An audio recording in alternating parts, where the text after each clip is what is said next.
Welcome to Schrödinger's Chat, the podcast where I explore the real science behind the biggest questions in the universe, as well as some of the quirkier science we encounter every day. I'm Anna, a sixth form physics student with a lot of curiosity and a passion for understanding how the world works. From the smallest particles to the largest galaxies, join me as we uncover the mysteries and wonders of the universe and explore how physics shapes the world around us. Hey, welcome back. So this is the 10th episode in this podcast, and although I know that's not a hugely impressive milestone, I am quite proud and pleased to have made it this far. So I thought that I ought to celebrate it with a special episode if you like.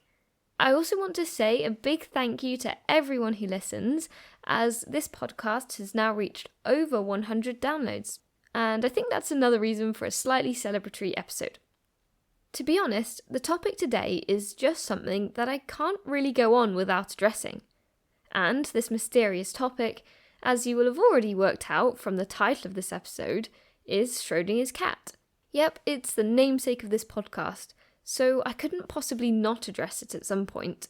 Before we get started, a reminder to leave a review or comment if you like this podcast, and check out the podcast Instagram page, Schrödinger's Chat Podcast on Instagram.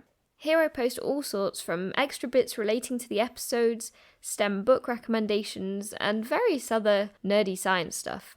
If you like the podcast, you'll definitely enjoy some of that stuff, so do go and have a look. Anyway, back to the episode. What if I told you there's a cat that's both alive and dead at the same time? It sounds like the start of a horror film, but it's actually one of the most famous ideas in physics. Okay, before we get into the thought experiment, I want to do a bit of background info. Who was Schrödinger, and also what was the physics scene like when he entered it?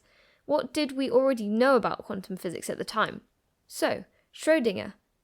Actually, before I get started, I am just going to say, yes, I know Schrödinger has an O with an umlaut in it, so technically it's Schrödinger, but I'm not going to start saying it like that because, come on, no one says Schrödinger's cat. And also, I've been calling it Schrödinger's chat for so long, it just doesn't have the same ring. And I don't know, it just doesn't sound right. So yes, I know that's not the proper pronunciation, but we're going to go with Schrödinger. Anyway, Schrödinger, his name was Erwin Schrödinger, was an Austrian theoretical physicist born in 1887 in Vienna. He studied physics and mathematics at the University of Vienna from 1906 to 1910, earning a doctorate in physics on the conduction of electricity on the surface of insulators in moist air. During World War I, he then served as an artillery officer, but came back to science after the war. An interesting thing about Schrödinger was that he loved philosophy, art, and poetry as well as physics. He was somebody who believed that while science was amazing, we also need art, and neither one nor the other could tell us everything about the world or allow us to fully experience everything. In fact, he said, "The scientific picture of the world around me is very deficient. It gives us a lot of factual information, puts all of our experience in a magnificently consistent order, but it is ghastly silent about all and sundry that is really near to our heart, that really matters to us. It cannot tell us a word about red and blue, bitter and sweet, physical pain and physical delight. It knows nothing of beautiful and ugly, good or bad, God and eternity." Personally, I really like this viewpoint because I think often science and arts are sort of waged against each other, as in you have to choose one or the other, or one's better than the other. But really, I like this viewpoint that Schrödinger shared, that really you need both of them. You can't have one without the other. And while science describes the world, we really need art to experience the world, and I just really like that way of thinking. So that was a bit about Schrödinger himself, but now let's take a look at what the physics climate was like at the time. And by that I mean what had been discovered, what were the theories, and all of that. As we do that, you're going to hear many of the names of some of the most famous quantum physicists as we unpack a sort of crash course timeline of quantum discovery. Max Planck had started things off in 1900 by saying energy comes in little packets called quanta instead of being smooth and continuous. Einstein followed up with the photoelectric effect in 1905, showing that light itself can act like particles, photons, instead of just waves. Niels Bohr had built his famous model of the atom in 1913, which featured electrons orbiting the nucleus, except only in very specific orbits, called quantized orbits. Now, this worked, but it wasn't fully explained or understood. Then Werner Heisenberg came along in 1925 with his matrix mechanics. This was a brilliant piece of maths and very accurate, but also very abstract. What Heisenberg is more famous for is his famous uncertainty principle, Heisenberg's uncertainty principle. It states that you can know where a particle is or how fast it's moving, but not both at once. And this principle actually goes on to govern a lot of the work in quantum theory. So when Schrödinger entered the scene, he wanted to bring some intuition back, thinking that some of the slightly wishy-washy, doesn't quite make sense sort of physics could be expressed with some more elegant maths. In particular, he had issues with the quantum conditions of particles and orbits of electrons in Niels Bohr's theory of the atom. He thought that atomic spectra should actually be found using an eigenvalue problem, which is a concept from matrix maths. For his work on this, Schrödinger, along with Paul Dirac, won the Nobel Prize for Physics in 1933, which was given for the discovery of new productive forms of atomic theory. As part of this work, in 1926, he unveiled his wave mechanics. Instead of particles being modelled as just random, mysterious dots, he described them as waves governed by his now famous equation, the Schrödinger equation. It describes the wave function, which is a mathematical function of quantum systems like atoms. Basically, you can use the wave function to obtain the probabilities of finding specific particles at a particular point. For example, it could be used to consider the properties of electrons in an atom and their positions. Now, the Schrödinger equation has many applications, from modelling quantum systems to predicting the outcome of reactions and analysing the behaviour of various molecules in those reactions. It is also used to develop new technology, particularly for electronics, materials science, and even medicine. So this equation is extremely useful, and back in Schrödinger's time, it meant that atoms and other structures could be calculated with more elegance. It was a very powerful piece of physics, and it enhanced Schrödinger's reputation in the physics community. The only issue was that the maths worked, and yet nobody could quite agree on what it actually meant. And I think that's quite often the issue in understanding physics. It's great if the maths works, but actually understanding why that works and how it can be applied qualitatively is a different matter altogether. In this case, whilst the maths worked, there were still many questions. Were these waves real? Were they just probabilities? And what actually happens when you measure the system? And it was this frustration with interpretation that led Schrödinger in 1935 to come out with one of the most famous what-ifs in all of science. So let's let the cat out of the bag and talk about the thought experiment. Here's the setup. Imagine a sealed box. Inside, you've got a cat, who is alive and hopefully happy for now, a tiny sample of radioactive material, a Geiger counter, which is an instrument that detects radioactive decay or the emissions of radioactive particles, a vial of poison, and a hammer. If even a single atom of the radioactive material decays, the Geiger counter detects it, triggers the hammer, which smashes the vial, and, well, let's just say the cat doesn't make it.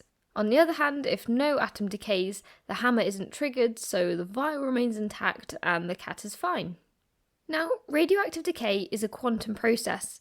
Fundamentally, it's completely random. I mean, by definition, it's a spontaneous emission of radiation from an unstable atom.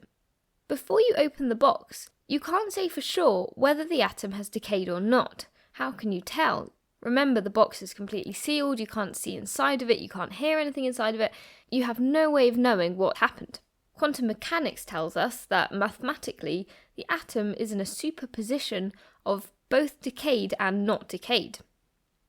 And because the fate of the cat is tied to the atom, That means the cat is also in a superposition, simultaneously alive and dead, at least until you open the box and look. This is because the cat's fate depends on whether the atom decays or not. So even though the cat itself is not the object that will or won't decay, because its fate depends on that object, it also ends up being in a state of superposition. Therefore, the cat is both alive and dead until you open the box and check. And that's the point Schrödinger wanted to make. When physicists say quantum systems exist in two states at once, what does that really mean? Is the cat literally both alive and dead? Or is superposition just a fancy way of saying, we don't really know the outcome until we check? This wasn't Schrödinger saying, yes, cats can be alive and dead. It was actually him poking fun at the weirdness of the so-called Copenhagen interpretation, which was Niels Bohr's camp of thinking.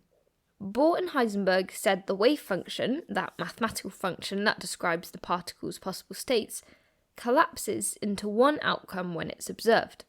Schrödinger thought that sounded kind of weird, so he used the cat to sort of over-exaggerate it to really get his point across. And it worked, because nearly a century later, we are still arguing about that cat. Some interpretations of quantum mechanics, like the many worlds theory, even say that when you open the box, the universe splits. In one branch, the cat lives, and in another, the cat dies. Both outcomes are just as real as each other, but they just happen in separate universes. If this is true, that means there's a whole version of you listening to this podcast in another universe where maybe you pressed pause at this moment. Pretty cool. So what started as Schrödinger criticising an interpretation of quantum mechanics has actually become one of the most iconic thought experiments of all time. It's also quite ironic, as it was something kind of meant to mock quantum theory, but it is also one of the best ways to understand quantum theory. As well, it seriously challenges us to rethink reality, measurement, and even what it means for something to exist. With measurement, it makes us rethink the meaning of measuring something, as in the thought experiment, the system completely depends on whether it is being observed or not. So, is measurement just an observation of what's happening in the system, or does it actually change what happens in the system? And our understanding of something existing is also kind of questioned here. Is everything that exists only one version, one universe of events? And does something that exists previously have many possibilities, or even be simultaneously non-existing until its existence was observed or measured? You can see how it very quickly starts to become quite mind-bending and gets into that philosophical side of physics, where our understanding starts to become limited by what we can physically comprehend. Okay, so we've seen what the thought experiment is and what it's trying to communicate. But other than a philosophical, existential question, is there any relevance to physics today? Well, the experiment is not just limited to thought. We've actually built systems that behave the way Schrödinger described. Obviously, we're not actually putting any cats in boxes, because that would be cruel, but we're using much smaller things instead. In the 1990s, researchers in Paris trapped a few photons between mirrors and managed to put them into a superposition where they were existing in two microwave states at once. It was one of the first times we'd seen a macroscopic system, something made of millions of particles rather than a single atom or particle, behaving in a quantum way. More recently, labs like Yale's Quantum Institute are creating something called cat states on silicon chips. Inside these chips, electric currents can flow clockwise and anti-clockwise simultaneously. These are famous qubits that power quantum computers, carrying both 0 and 1 at the same time until you measure them. So, in reference to the thought experiment, these are like the cat, or in this case many cats, and every time you run a measurement or open the box, the qubit chooses a state, collapsing its wave function into just 0 or 1, which then transmits that information. Schrödinger's cat also helped us to think about why we don't see superpositions in the everyday world. If atoms can exist in multiple states at once, why can't cats, if cats are just made up of lots of atoms? The answer is decoherence. Quantum systems are unbelievably sensitive, and as soon as they interact with their environment, they lose that delicate superposition. A stray photon, a vibration, a fluctuation in temperature, or as we saw in a thought experiment, even opening the box isn't enough to collapse it. Understanding decoherence has become one of the central goals of modern quantum physics, and it's the reason quantum computers need to be cooled to temperatures near absolute zero, and why engineers design elaborate isolation systems to protect them from noise. On the subject of quantum computers, if you listen to episode 7 of this podcast, which was about extreme physics, I mentioned one of the applications of being able to reach extremely cold temperatures as being quantum computing. This is where that links in. To protect the quantum computing systems from losing their delicate superposition, they must be kept at these extremely cold temperatures. I think the most interesting thing here is that decoherence is the line between the quantum and classical worlds. How large can something be and still act in a quantum way? And physicists are still figuring out exactly where that line lies. The cat thought experiment also uncovered one of the coolest concepts in physics, entanglement. In the box, the atom and the cat are entangled, meaning that whatever happens to one determines the fate of the other. In fact, Einstein called it spookhafte Fernwirkung, which means spooky action at a distance. It's kind of a funny name, but it's trying to describe the fact that the fate of one object is determined by something else that may not be originally directly connected to that object.